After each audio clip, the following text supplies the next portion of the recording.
News organizations continue to be complicit in the lie that if you're vaccinated, you won't spread coronavirus, no matter how many times they have to simultaneously report on fully vaxxed people contracting and spreading the virus.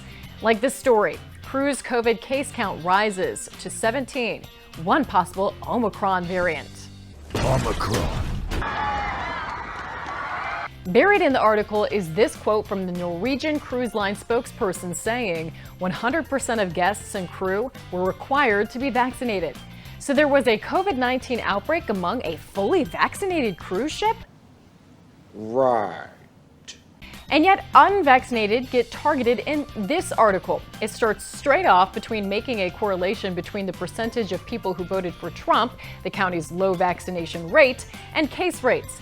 But if you're going to do true investigative journalism, why not compare with what's happening across the nation or even globally? Florida went for Trump, but is now among the states with the lowest transmission rates and has one of the lowest COVID death rates over the past week. And it prohibits mask and vaccine mandates. Or how about asking what's going on in Denmark, Portugal, South Korea, or France?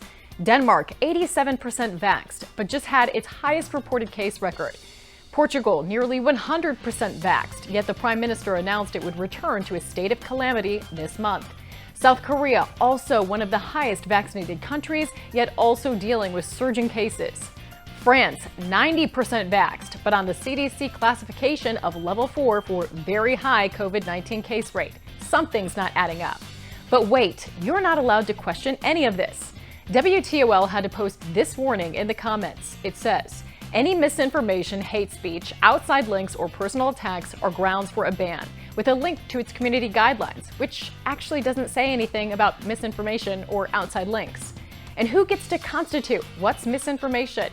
Speaking of misinformation, here's Don Lemon. Will he be the next to get the axe at CNN? Let's see. The network finally bagged this Cuomo for trying to cover up for his governor bro, and now Lemon delivered a whole news story about the French actor Jussie Smollett. Y'all never heard of Jussie Smollett? Without bothering to mention his personal involvement.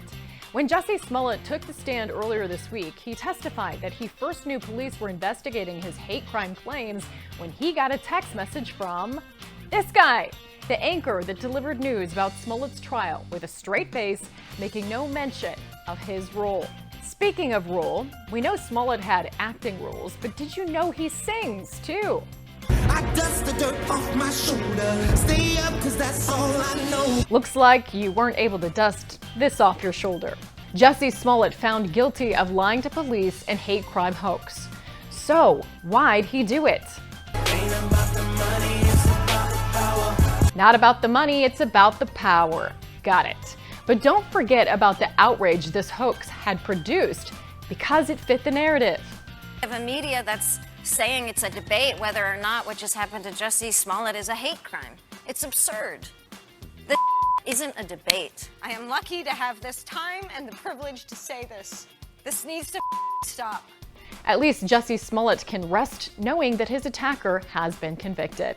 But according to The Atlantic, can you rest knowing there's unboosted out there? Here's the headline. Is it safe to hang out with the unboosted? As predicted, the triple vaxxed are already worrying about the less superior, dirty, only double vaxxed.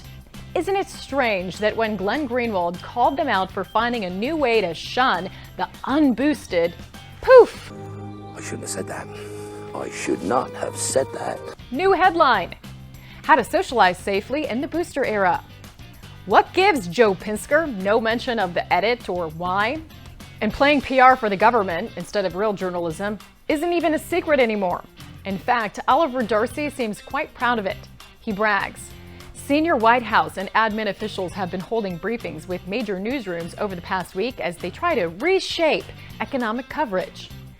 And oh goody, taking directives from the White House on how to spin stories into a favorable light has been productive. Shameless.